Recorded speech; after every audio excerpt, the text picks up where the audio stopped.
How to fix SHEIN app crashing or freezing on iPhone. Let's get started. First, update the app. So launch your app store, search for the app SHEIN. If you find the option of update, just click on it and update the app to its latest version. Next, force close and restart the app.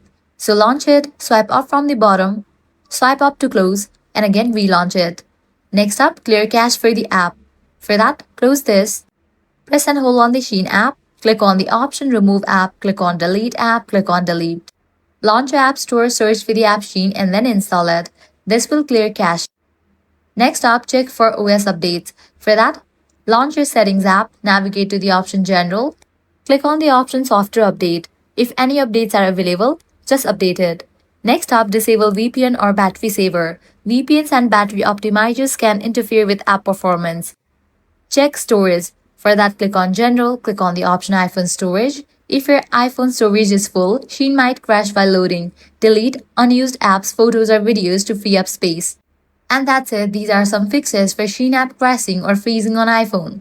If this guide helped you out, do not forget to like, share, and subscribe.